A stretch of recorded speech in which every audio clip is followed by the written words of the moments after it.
To the Authority Hangout. I'm Michelle Stinson Ross, part of the AuthorityLabs team. I am joined today by Melissa Fach and Chase Granberry, also of AuthorityLabs. And since Miss Melissa is going to be our discussion moderator, I'm going to hand it off to her to introduce our special guests. Okay, well, we're lucky today. We have two Pubcon pros. We have Simon Heseltine and Dave Rohrer. I'm pronouncing those right? No. No? How Simon is it? Heseltine. Heseltine. See, that's good. So it sounds better. It sounds more. Sounds old. Heseltine. So what I'd like to get started, if Simon, you could introduce yourself and tell everybody what you do and give us a little bit of your Pubcon history. Then we'll go to Dave. Sure. So I'm Simon Heseltine. I'm the Senior Director of Audience Development at AOL, which means I just work with a bunch of our sites, HuffPost, TechCrunch, Engadget, so forth. This will be my 5th Pubcon, 4th in Vegas, and then one show I did in Florida. And so far, I've survived them all. Awesome. Dave, what about you? I was just doing the math. It starts getting quite a few. I think that this is my 11th Pubcon Vegas. I haven't missed one since ever for Vegas. And then I think 3 or 4 other Pubcons. I forget. Cool. And what do you do for work? For work? As of April this year, I decided that I'd work for myself. So I started my own agency finally in April called Northside Metrics. So I've been doing that. So basically working from home still, which is kind of nice. I like it. Right. Now, Chase, you've hit a lot of Pubcons, right? How many have you been to, do you think? I think at least 5, maybe 6. Well, I've been to Vegas every year except one because I was getting married that week. So it's at least 5 Vegas, and then a couple of years I've been to New Orleans. So I've been to a number of Pubcons. Cool. All right. So I'm wondering if you guys have like your top 3 survival tips for Pubcon. Like, what are the top 3 things you recommend? Well, I mean, there's the basic common sense stuff for a start. Be prepared for when you're getting out there. Make sure you're packing everything you need out there, all your medications and so forth. Probably the first thing to do when you get there, head out to a pharmacy and buy plenty of water or Gatorade or whatever your drink of choice is, because you're going to be needing it. It's kind of dry out there, and especially if you're going to be imbibing on an evening, it's probably good to make sure that you have some light refreshments that don't have rum in them. Good one. Is vodka okay? The dehydration, there's really no way to explain to people how much damage that does to you while you're out there. Yeah, I mean, go ahead, Chris. It's even worse. I mean, we're in Phoenix, so it's a desert, and people don't, when they come to Phoenix or you go to Vegas from a place that's humid, I mean, you don't need to drink nearly as much water in a place like Florida as you do Vegas, and so people don't realize, like, even if you're not drinking a lot, like alcohol-wise, like, you still need to drink a lot of water. Yeah. Yeah, if you wear contacts, you might want to bring some little drops for your eyes as well. Yeah, my husband says he needs chapstick out there. That's a drinking water issue. Is it? Yeah, he's not hydrated enough. Ah, okay. See, that's good to know. Mm-hmm. Dave, have you ever been dehydrated out there? Perhaps. One of the things I do is I'll either bring powdered Gatorade and I'll put it in the water. Especially if you're on a budget, you can just refill any water bottle and just throw some powdered Gator in there. But drink one when you wake up, no matter what, and drink a big 32-ounce before you go to bed. Even if you didn't drink, even if it's 8 o'clock and you're just tired, like Chase and everyone said, it is super dry out there. So I always take extra vitamins and extra Gatorade or Powerade or whatever your preference is. Drink a lot. And that's for the electrolytes. It's more than just hydration, right? Is that what I'm getting? For me, yeah. It also just tastes better. I drink lots of water daily, so I drink 32-ounce glasses of water constantly all day, trying not to drink as much pop. So I drink lots of water anyway. So when I'm out there at a conference in general or just traveling, I will get dehydrated because I just don't drink as much as I usually do at home. Well, we all know that after the conference each day, there's lots of places to go in Vegas, and people tend to get slightly intoxicated, right? So what tips do you have for people surviving the next day and actually making it to the conference and feeling good? Because you don't want to miss those networking opportunities. Yeah. Well, so if you have something that you want to attend the next morning, don't get drunk. Because you're going to miss it in most cases, or just not feel good when you're there. You know, ideally, again, like every second or third drink, make it a soft drink. You know, if it's your round, go to the bar and get a soft drink while you're getting the round in for everybody else. But you do want to make sure you're there for those networking opportunities. You want to make sure that you're making friends with people, you're talking to them. The first two conferences I went to, I didn't speak to anybody, and it wasn't the same experience as when I went to my third conference and actually started engaging with people, and talking to peers in the industry, making friends. There are some people that I talked to at that third conference that I'm still friends with today. So you don't want to be afraid for talking to people. Plus, it helps you to build up those peer networks, and it can help you find a job as well if you ever decide to change positions at some point. Right. Well, I think the biggest thing with conferences is that I think, and to Simon's point, I mean, a lot of people go to things like Pubcon and conferences in general, for the information, but it really is the networking that where the real value is. And I don't think that basically my goal with conferences, obviously, I mean, AuthorityLabs, so my goal is to go kind of meet people to help promote AuthorityLabs, but really I've just gone and just tried to make friends with people in the industry because that's how things get done, is with friends. And that's what makes it fun, and that's what makes you want to do this and you want to go to these conferences, is not only for the information, but just because now you've got friends there and you can hang out and you can meet new friends, and I think that's ultimately where a lot of the value is. And it makes it easy too, right? Like you're not going to like specifically have this goal. It's like, okay, the goal is to like put yourself out there and like make new friends, essentially, Yeah, and I think everyone is pretty open at Pubcon to meeting people. Mm-hmm. I always make money, or always made money attending Pubcon because I would network with people. So. As opposed to at the slots table, at the tables. No, Chase. In 2012, Chase took me to the Golden Nugget, and we played craps, and I won. Yeah, she did. I did. Not a lot, but I mean, it was money. So. Yeah. But. So, Dave, do you have any thoughts? You're like an extremely friendly guy. Now that I've been going for so long to many different conferences, I still make it a goal to try to meet one new person at least at every conference. And over the years, like I've met Chase, Michelle, I've met all four of you at conferences over the years. Mm-hmm. I met my wife at a conference many years ago. It wasn't until the third time I actually talked to her, but I met her multiple times. But I always try to go with the goal of meeting one person.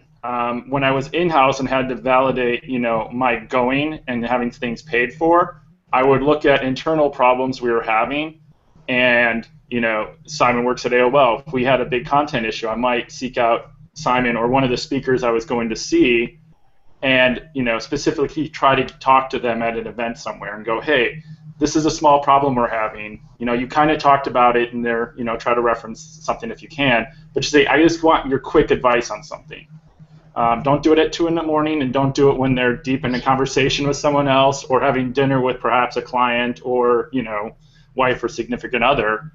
But, go with the goal of trying to get questions answered, whether it's be talking to someone specifically or attending sessions that answer those things. Because then I would go back and say, here's the 5 problems we were having, or the 5 things that I wasn't quite sure about. These 3 people talked about them and validated that we were doing the right thing. This person brought up a good thing.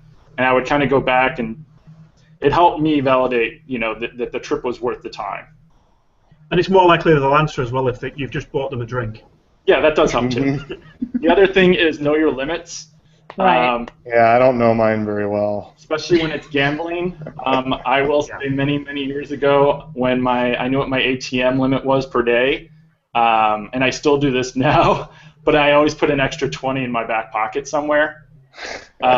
Just because in Vegas, $20 will pretty much get you to anywhere, at least one way. So if you're at a casino on the other side of the strip and your hotel is over here, that $20 will get you home at 4 in the morning, or maybe 7, depending on how late you are out. But know your limits as far as what you can drink, how late you can stay out. Don't go to the craps table with $800 if you can only spend $200, or just don't go to the craps table. Yeah. Right. We all know a bunch of good guys that like to go to the craps tables or poker, and everyone's got their thing they like to do in Vegas. Chase, we went and drove cars one year. We did. That was my gambling money that one year. That was my little budget that I had set aside, and the rest of the time I just didn't gamble. I watched other people gamble because I knew what my spending limit was for that time. It was to go and do this one other big thing. So yeah, know your limits as far as what you can spend, how much you can drink, and how late you can stay out, so that you can network and you can, it's a marathon of 4 days. It's not a one-day conference. Right. That's funny. That's every time I tell people like I'm going to Vegas for 4 or 5 days, they're like, "Wow, that's like 3 days too many in Vegas." Yeah. There's some people that swear by the Zaka patches as well, the hangover patches. They say they work. I don't think I've had enough to drink when I've worn them to explicitly say that they work for me, but I know others that have said that they work for them. But again, if you intend to do something the next day. What are they? Zaka patches, Z-A-C-A patches. Oh, People swear by them, Chase. Yeah. They're great. Elizabeth O has affiliate links everywhere on them. I've also someone said in the Pubcon group that you can go to the MGM and get an IV, like if you're really hungover. I mean, I've heard that. Dave can probably talk on that. I did not know that. I might find out though.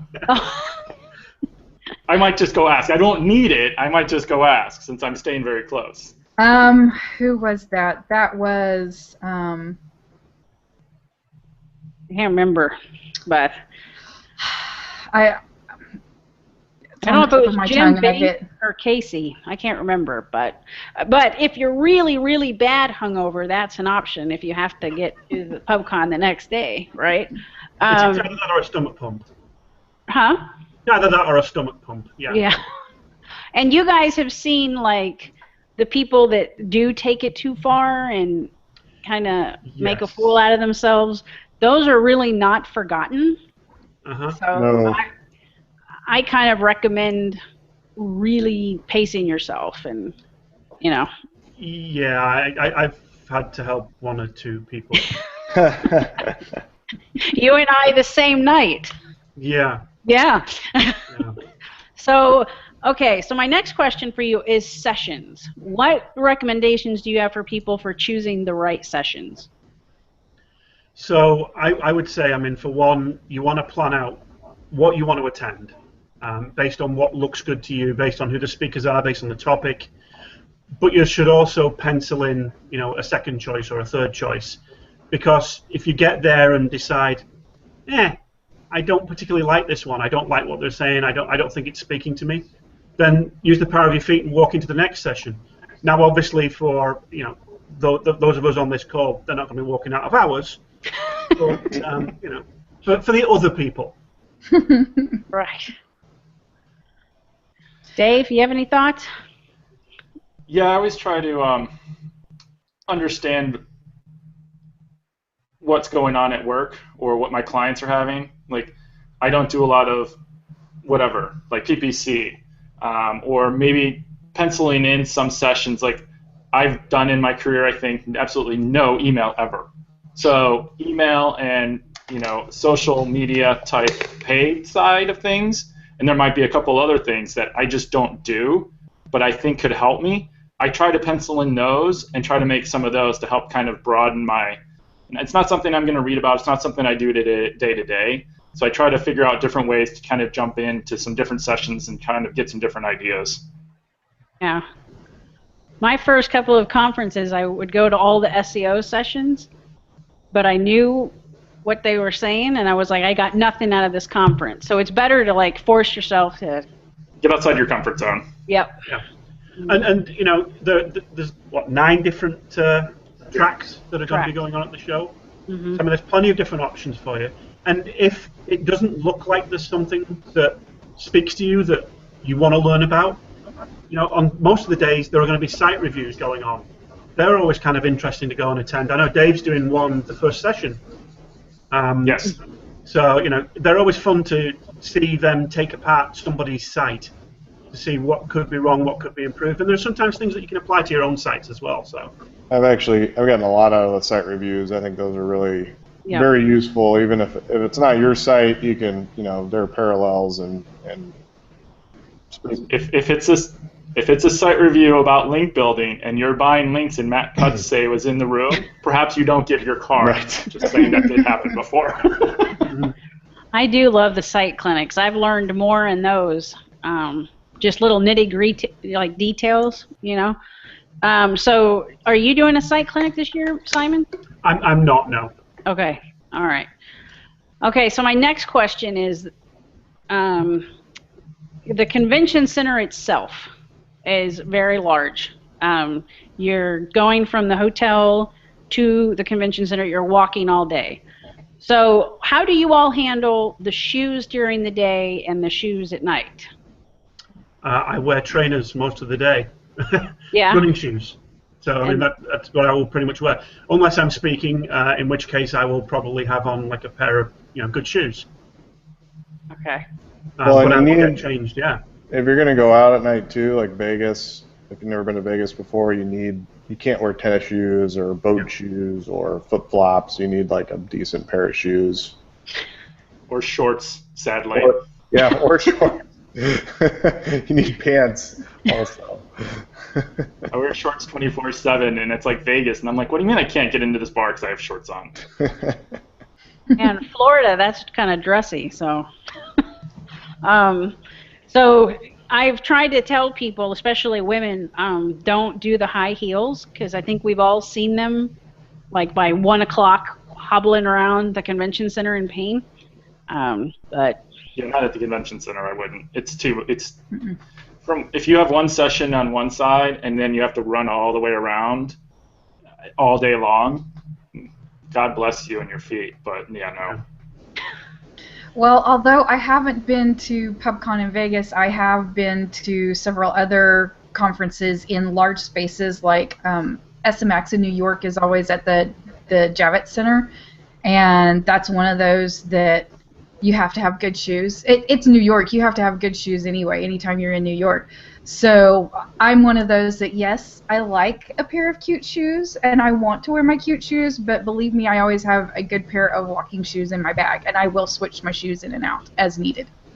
Michelle, just so you know, from the front of like the MGM to the like back, or you know, if you want to catch the monorail, or even from TI, it can take you 5 to 10 minutes just to walk through a single casino. Yes, I have been in Vegas for other conferences, just not Pubcon. For those that have no idea, and they're like, oh, it's just 3 casinos over, that will take you 30 minutes to walk. Yeah, you can make the wrong turn and find yourself in the next casino without having gone outside. Yeah. You know, we walked through the Bellagio and couldn't find our way out. We were like, have we been this way yet? I mean, we walked forever and finally found a way out. Because there's no light coming through the doors to help you go, that's the direction.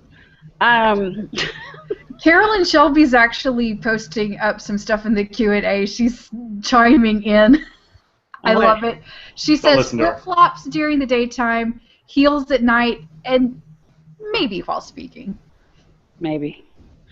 Well, I should wear high heels while speaking because I don't see over the podium very well. But I don't like standing that long. What do Yeah, you? I try not to wear high heels. Yeah, you don't have to because you're tall. Do you guys take advantage of the expo hall in any way? What, like, how do you handle that? Well, I mean that's one of the things. You know, when you're packing, you know, you pack your stuff to the bare minimum you need, and then you can always pick up a couple of T-shirts at the expo hall if you need to. But yeah, I mean, wander around the expo hall, see what's there, see if there's any new vendors, see if any vendors are doing anything differently, because you never know what's out there that you might need now or you might need in the future. Right. There's always something of interest in there. And then for the attendees, I presume Brett's doing it again this year, the bingo card. Yes. Where he has, you know, you go up to the different vendors, you get your bingo card stamped, and then in the last keynote, which is that Dwayne, the last keynote? No, I think it's Will. Oh, it's Gary. Is it Will? I don't know. I have to No, look. Dwayne and Whoever the last keynote is. It's Gary. Yeah, it's Gary. Okay, from Google. Okay. So just before Gary's session, Brett's going to draw a prize for whoever's gone and visited all the vendors. So you have a chance of winning something. I'm not allowed to say very much, but what I can say is this year there are so many prizes, it's crazy. So it's one of those things you're going to want to do. I've actually never done it. So. Well, I feel kind of weird doing that as a speaker. So. Right. Well, don't this year. I never do. I always look at exhibit halls as a way to talk to possible vendors without having to have them harass and call me, or to sit on a call and have WebEx crap out, because it never does that, or Google Hangout, someone have a problem. And to really go and ask specific questions, you can sit in webinars for Authority Labs or for any product, but to actually go and talk to them and say, here's what's going on, here's my specific problem, or here's how I use it.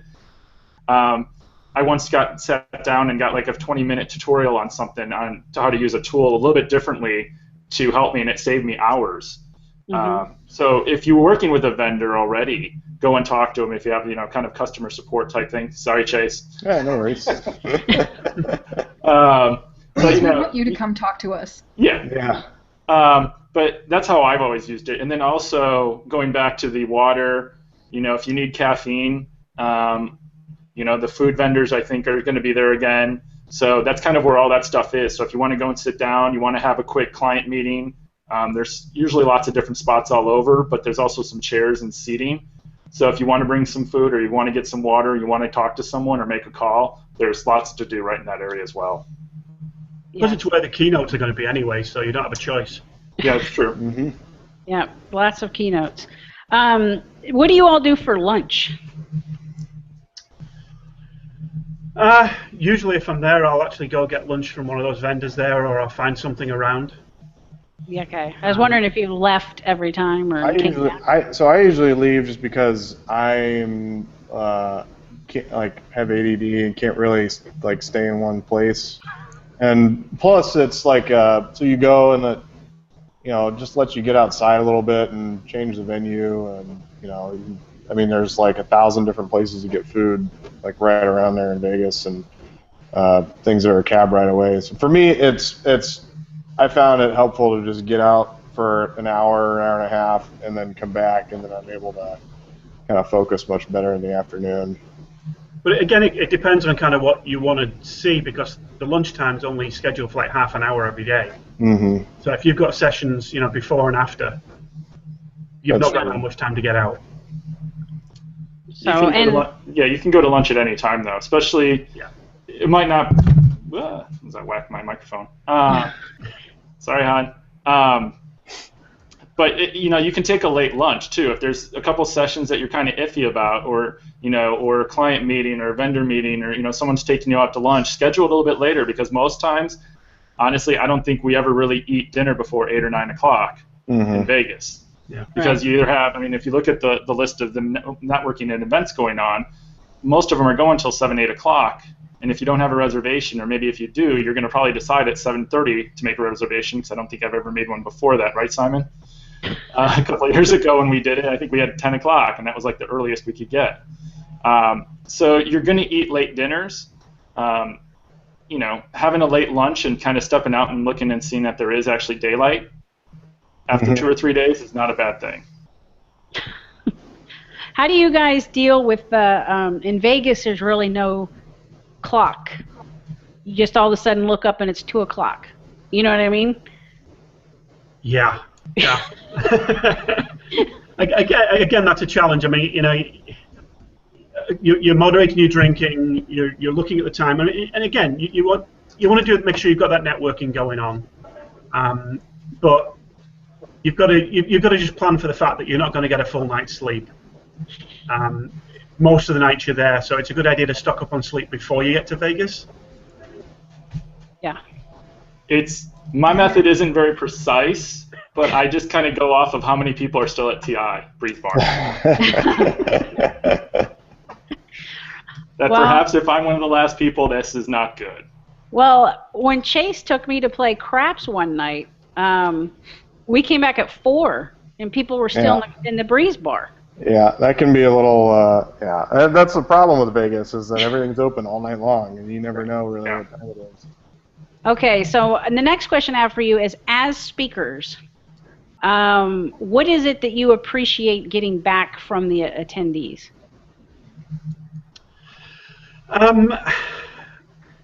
Well, for one, hearing that they actually appreciated what you spoke about, that it actually spoke to them, that it was something they wanted to hear about.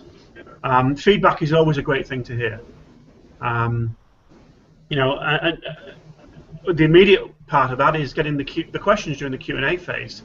I mean, we always try, whether as speakers or as moderators of panels, to leave space for the attendees to ask, you know, whatever they want to, hopefully around the presentation they've just heard. Sometimes it's around ancillary topics, and if you've got somebody from Google on the panel, they're going to ask whatever Google question they have and hope they can get that answered. But typically it's around the content you've spoken about, and that's a good chance for you to either clarify something or for you to you know, really expand on something that you've talked about, or maybe even address something that is of particular interest to them based on what you've spoken on. But you know, they can always grab you afterwards as well. It doesn't have to be just in the Q&A. Talk to you in the hallway. As I said, you know, buy a drink and chat to them at the bar afterwards as well. Yeah. I love meeting people afterwards at networking events, and they come up and you know they heard you. So, yeah. And Dave always smiles like that, so you can walk up to him at any time and just... Day or night. Yeah. Unless I have the 2-year-old and he's sleeping. Is he coming this year? Yep, again. Yeah. Do you ever sleep at Pubcon, Dave? Honestly, like yes. Ever? You do. Yeah. Okay. So. Okay. So maybe, Dave, my wife will disagree, but I do so.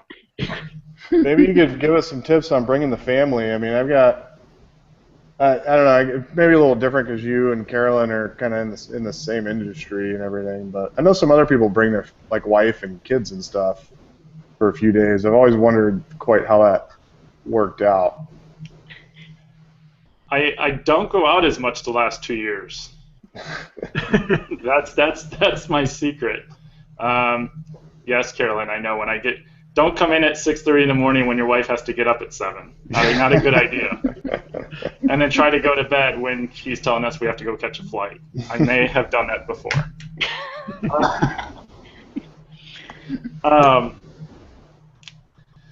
Yeah. Bringing family, I probably won't next year, but he does really well, and he's Mr. Smiley, so it works for him. I just let him run around the room a lot.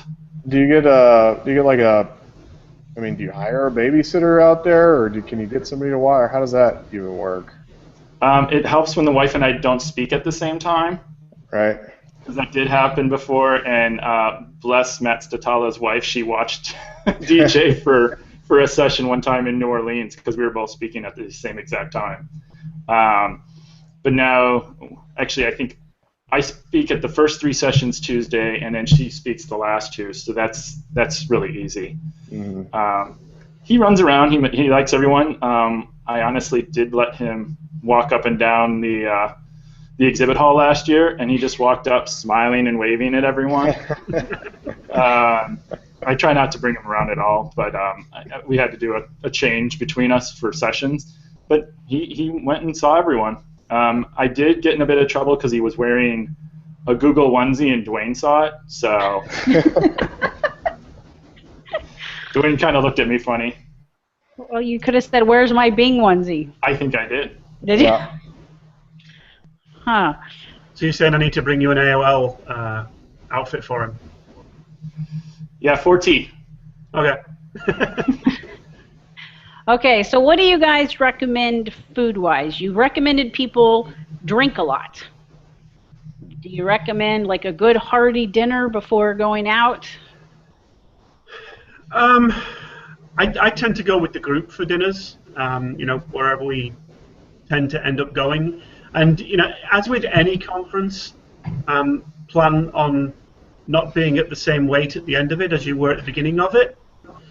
The challenge is that, if you're going to the Search Awards on the Wednesday night, making sure that you can still fit into your outfit for the Wednesday, which is an issue I may have, but yeah, it can be fun. I mean, there are some people there who are locals, like Christine, who can help advise on what are the good places to eat in the local areas. So that's always a good thing as well. You don't end up in some tourist trap that's 3 times the price it should be. Yeah. Feel free to get away from the casinos. The buffets, and they all have really good restaurants. But if you're on a budget and you don't want to drop, $60 to $100 for a steak dinner, there's tons of options for burgers. I mean, one of the best Mexican places, the one closed, sadly, but there's another one right across from the Wynn that has some of the best guacamole and just really good street tacos. And then upstairs, there's an entire, it's the Fashion Mall, I think. Mm-hmm. There's a whole bunch of restaurants just upstairs. And I've eaten, I've gone with a group of guys, and we got hot dogs from Nathan's, and other times, we've gone for steak dinners. It just, find what your group of friends is or your new friends and see what they're doing. And, and also if you have dietary needs, worry about that and use Yelp or use your other favorite apps or Google to make sure that the menu works with you.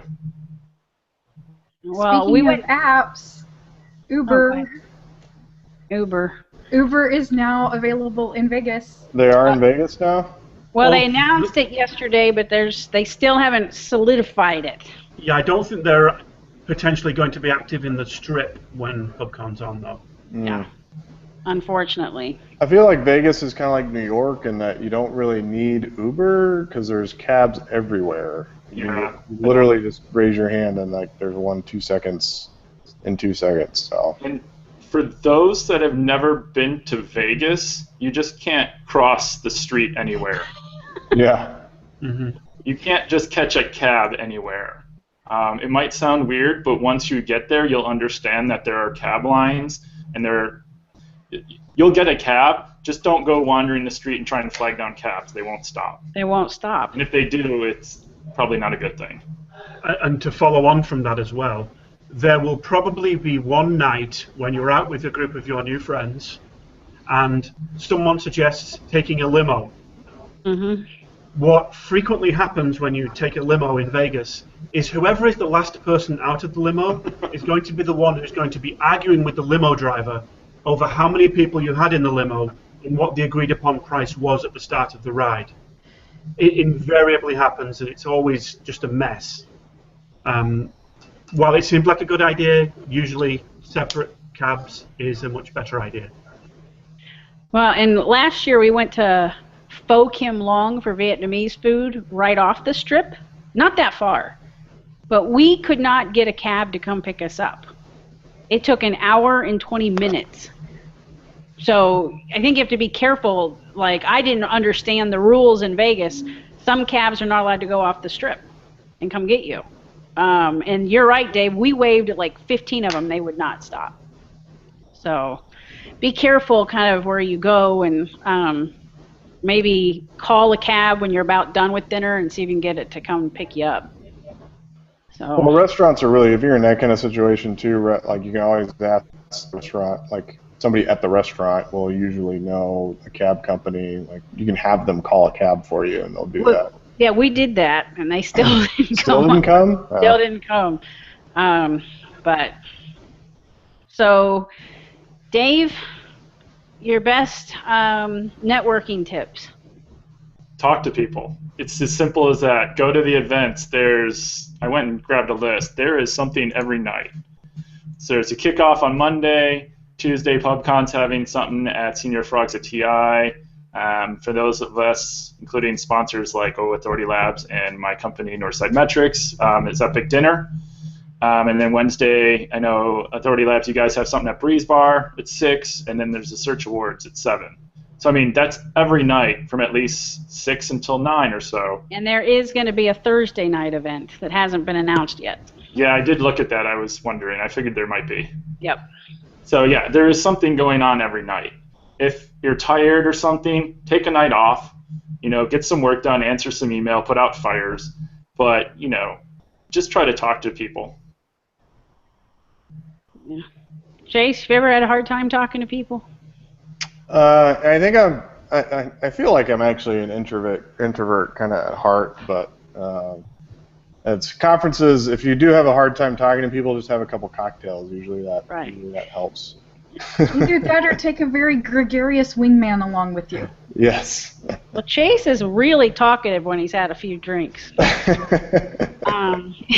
it easy. It does. And I know that a couple of days in the expo, or maybe it's both days in the expo hall, somebody starts serving alcohol, usually like what, 2? Mm-hmm. 2 o'clock? Yeah. So you can go get a beer and like chill out. I feel like at least one vendor has like a keg every year or something in the expo hall, and so yeah, you can. I think it's usually SEJ. Is it? I think it is. Yeah. But I mean, you don't have to be drinking to be networking as well. Right. Right. And there are ways at the conference to network with people as well. One of the challenges that people always have whenever they're doing a lot of sessions is battery life. Take a power strip with you. Make friends that way. You'll make them very quickly that way. Mm-hmm. And if you have Tylenol and Motrin in your bag, mm-hmm. people love you when they show up and you can tell they look bad, and you're like, you need some Tylenol? And they're like, yes.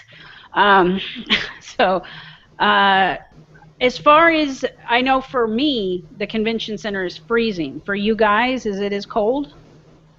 No. No? No. I'm always hot, so no.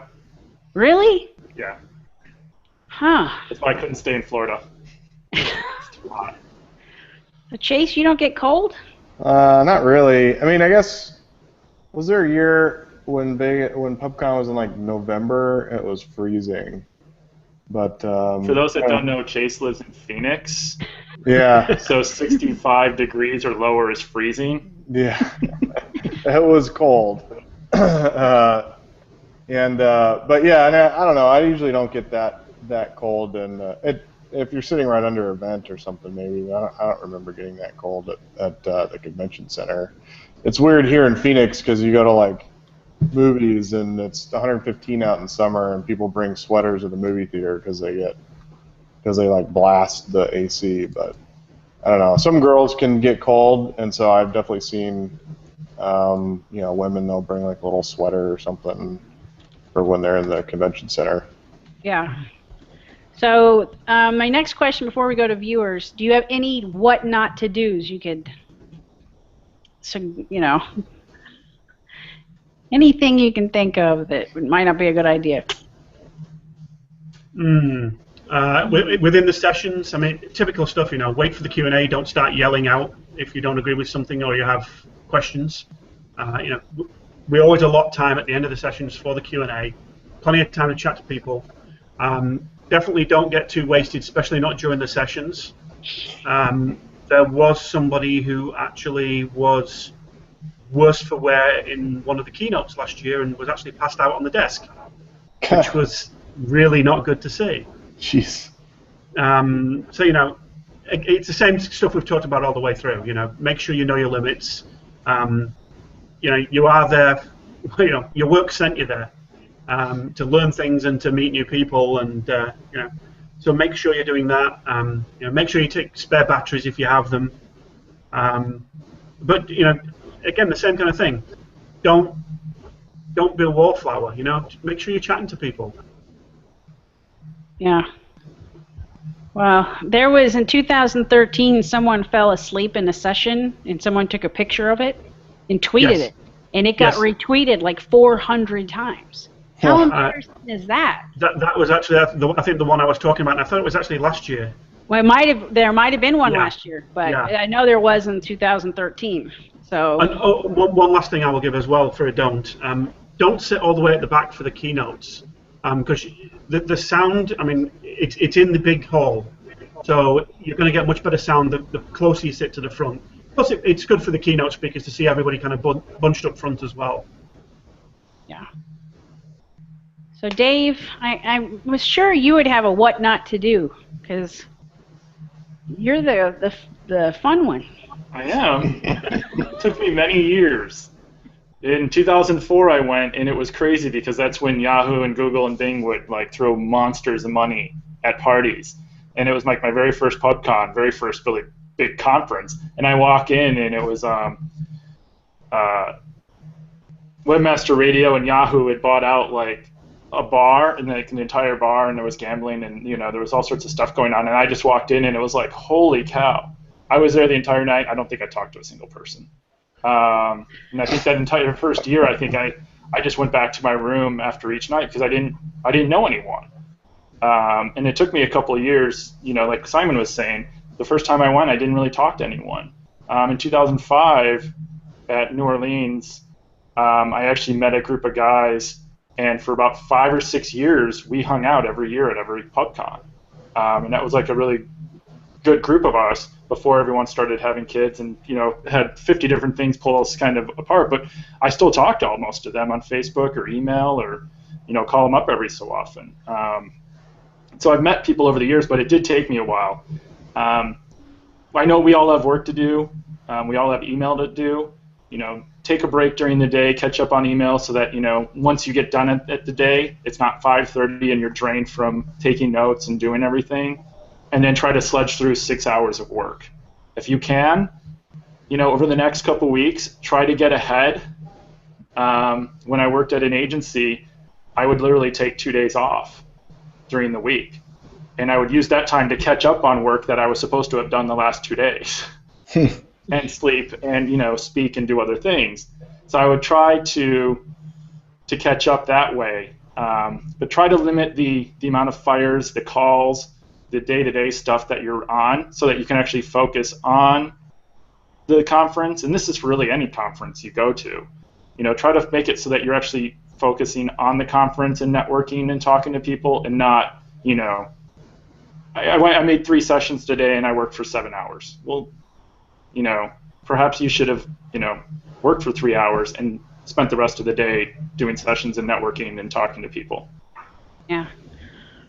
Well, and to further both of your points, I've met both of you at conferences, Simon and Dave, right? And never worked with you, but like you're the kind of friends that if I have a problem, I can call, right? Mm-hmm. So you can get a lot out of the networking. You can get business, you can get, you know, have a list of referrals, and you can make really solid friends. So I would encourage everybody to listen to them and just talk to as many people as you can. Absolutely, absolutely. And when I said in 2006, you know, one of the first people I spoke to was actually Dave's wife. There you go. But yeah, I mean, you know, I've met people who are in similar jobs to me in the same industry, and obviously we can't talk about proprietary stuff, but we can talk about the general stuff that's going on within the industry. And it's good to have sounding boards. And you know, when you make friends like this within the industry, that you can do that. It's absolutely fantastic. Because in an in-house situation, you may feel like you're all alone, depending on the size of your company. And you're not, because you do have these relationships with other people that you can use to bounce ideas off, or just say, hey, are you seeing something similar to this? And when they come back and say, yeah, then it's not just you, it's Google or Bing doing something wrong. Right. Yeah, I've seen the same thing. When I was in-house, I had some people that I could ping because I was in my little, my little world of, the SaaS. And it's like I didn't know what was going on over in here, and I didn't know if it was just, is it just us, or is it, did we, what's going on? And then the same thing even when I was at a larger agency working with, Fortune 50, Fortune 100 clients. I could ping people that I knew worked on similar size, behemoth companies with crazy CMSs and crazy, loopholes, and it takes legal 5 months to approve, anything. I could ping them, and all of those people are people I met over the years at conferences. Someone I know from very first conference I ever went to has sent me and my company now 2 leads over the last 3 or 4 months. And that was like the very first person I ever met at a conference. Yeah. Okay, cool. So Michelle, do we have any questions or mostly comments that you're sharing? There are several comments, and I've posted those up to you guys in the chat, but a couple of questions I had, if you don't mind. We've been talking a lot about networking, but I know for a lot of people, taking that first step is really hard. Would you guys address how you can kind of break the ice by live tweeting, engaging in something online first, so that at least you feel like you have some rapport before you walk up to that person for the first time? It can be helpful, yeah. I mean, if you develop some kind of relationship between them, as long as you're not trying to sell them something. I do that quite a bit. I get people calling me now saying, let's set up meetings for Pubcon for this product that has nothing to do with anything that I do anyway. I get people who are tweeting at me to try and say, if you want to talk, we'll talk when I'm there. It's nice to build that relationship up beforehand if possible, but I do like talking to people face to face. Well, if you do already have a relationship with people online somewhere, and you do see what they look like or whatever, like you go up to them, make sure to just kind of remind them of I've always found it helpful. Like, oh yeah, hey, I'm Chasers on Twitter, and they're like, oh yeah, what's going on? You know what I mean? It just kind of reminds them who you are online, and so they can make the connection between that and what you actually look like in real life, basically. Right. And one thing that I have often, I feel bad. I mean, I actually have ADD, right? So some people come up and I've talked to them on Twitter and I don't remember right then because I can't see the little picture and the name. You know what I mean? So don't get offended if people don't immediately remember, because there's so many people, right? I mean, at Pubcon and on Twitter, and sometimes people just forget. So, but the other thing, Michelle, is finding out people's interests ahead of time. Like if someone really wanted to get to know Simon, and that was their goal, maybe look him up and know that he likes photography and use it as an icebreaker. Mm-hmm. Photography and soccer. Mm-hmm. And soccer, right. Chase is drones. Dave? Mm-hmm. Dave, what is your interest? Cars. Cars. I like, nice and cheap cars. Just go talk to him about Top Gear. Nice and cheap. Yeah, right. So, Michelle, what was your other question? What was my other question? Did I have another question? I think you said you had a couple of questions. Okay. Because one of the things we had talked about the issue of, go ahead, plan out your strategy in advance, because there are 9 tracks to this particular conference, and you kind of have to have a fairly good idea where you want to go, that kind of thing. If, God forbid, something turns out to quite not be a good fit and you want to switch, as speakers, what would you prefer that the attendees in the room do? I mean, we as speakers understand, we've been on the other side of the desk there and understand that sometimes, a call happens, or this isn't quite the right fit, or it's not necessarily a negative on you as a speaker, but there are other circumstances going on, what do attendees need to do if they do need to leave the room and not disturb the session? So number one is don't have your phone on ring. Number two is don't actually have the conversation in the room. Yes. I mean, I have seen those. I've had those in my sessions. And, you know, we expect there's going to be some kind of bounce rate from the session. You know, somebody's going to suddenly realize halfway through that they forgot to go to the bathroom and need to go now. Somebody's going to have a call they're going to have to take. Somebody's going to have an emergency. We expect that. And you know, there may be some people who don't like the session.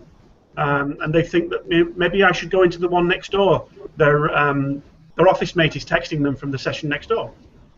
You really should be in this one. You know, we expect something like that. Just, you know, if you're going to step out, make it as quietly as possible. Try not to, you know, knock the chairs over as you're going. Don't let the door slam. Yeah, exactly. I mean, I always make sure I ease that door closed. Yeah. If I have to leave, I try to wait till the speaker's done while they're introducing the next speaker. Bless your soul. Because I know for me, it's a distraction. It's like, oh, I'm looking, you know, and I need to be looking here. So there's been times I've really needed to use the restroom, and I'm just waiting to not be rude. That's how I do it. But I understand Simon's point as well. But the door slamming, I don't think that's right at all.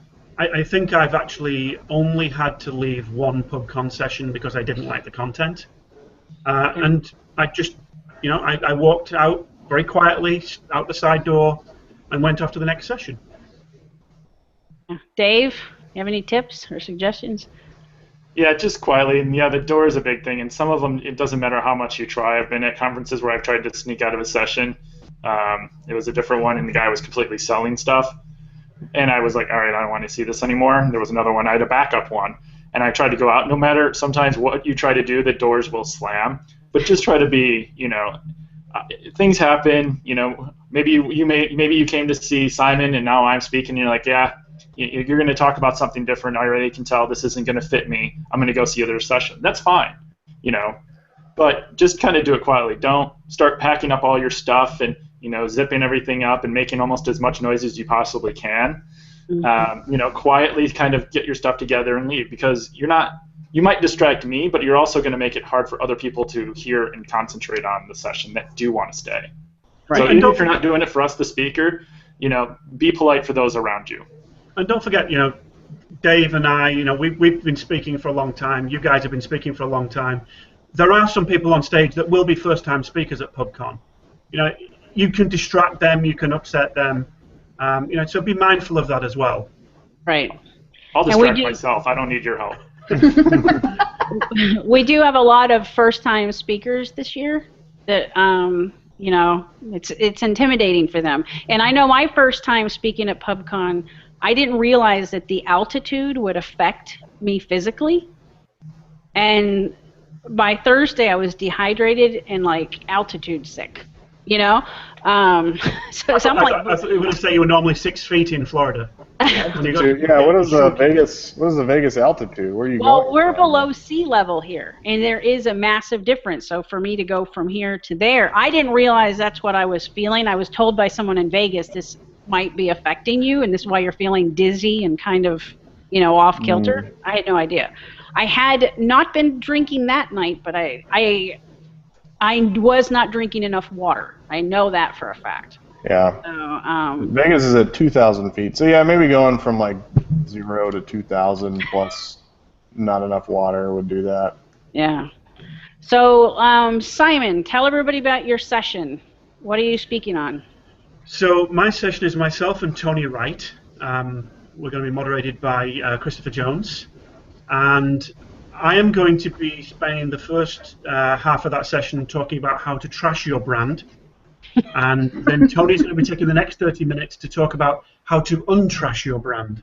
Oh, nice. So it's a really bookended talk about just the ways that people really, utterly just mess things up in social.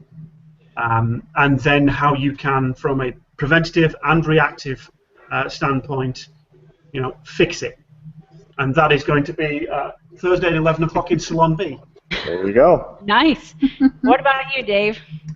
I have 3 sessions. Ooh. All Baller. Tuesday morning. So you can get a whole lot of me Tuesday morning. I apologize. That's all Brett I'm and actually Joe. moderating one of yours, right? Yeah, so first thing, if you want a site review at 10:15 to start the week off, Michael Gray, Ash, Victoria, and myself are all going to get to rip apart sites, and it's open call. So the one thing that we haven't talked about for site reviews is sometimes they focus on PPC, social media, content, technical. This one is open call, which means we can just pick on everything. And then after that, I get to go technical with Mr. Barry Adams and Michael Gray, where we're going to pick apart indexation and more of the technical side. And then, Melissa, you, me, Jennifer, and Mr. Matt, I believe, yes. Yes. For like the 5th time.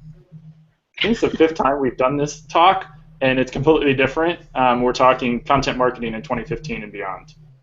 Cool. And Michelle, when are you speaking? I am speaking at 11:30 a.m. local on Tuesday morning, right before lunch. Dave Sturdivant and I are presenting on social SEO and content, how all of those disciplines converge into a holistic digital marketing campaign, team, the whole thing. Cool. Well, I'm doing the Monday workshop on social media, and then I will be at, I have a site clinic on Tuesday, Dave, right after the session I moderate for you. So we'll all be there, and Chase will be there, and I'll he'll be be there. walking around. And Chase, how tall are you? 6'3.5". Yeah, so he stands out, So he's short. especially So he's kind of short next to Simon and I. Yeah. So for short people, you stand out. And Simon, all of you are very tall people. Like, I don't know Yeah, what you're... Simon, aren't you taller than I am though? How tall are you? 6'4.5". Oh yeah, there you go. That's not right. What did you eat as children? And Dave, Everything. you're tall. I have to look way up at you too. So Yeah, I'm like barely taller than Chase. okay. Maybe. Alright. You're taller than I am? I don't know about that. Barely. We'll have to see. We'll have to take pictures of Pubcon. I'll stand on a bench and take a picture. Yeah. Yeah. But, okay, cool. So Chase will be there with the AuthorityLabs team. And I recommend that you go get free drinks at the Breeze Bar on Wednesday at 6 o'clock, right? Should be fun. And, I don't know, and go see Dave and see Simon and Michelle. And if Well, you that's see that's another tip that we actually never mentioned, but a lot of people, the big hangout spot is the Breeze Bar, because a lot of people stay at TI, and so that's why we're doing cocktails there. We figure a bunch of people will be there anyways. For better or worse. Yeah, for better or worse. It's so yeah. It's if you're looking for somebody to go hang out with, usually there's somebody most likely at the Breeze Bar at any time during Pubcon. So. Right. And bring your badges to Pubcon networking events at night, or you won't be able to get in. I should mention that. And don't forget to bring them every morning. Every morning, because you have Mm-hmm. to pay to get new ones. So, all right, cool. So, well, thank you both, Dave and Simon, for all your thoughts and information, and we look forward to seeing you at Pubcon. See you you all in then. a few weeks. And Chase, we'll be looking for you and your smiling face. And the beard. And the beard. And, all right, great. Michelle, do you have anything else? No, that does it for us for this week. Thank you very much on behalf of the AuthorityLabs team and our guests, Dave and Simon. Have a great one.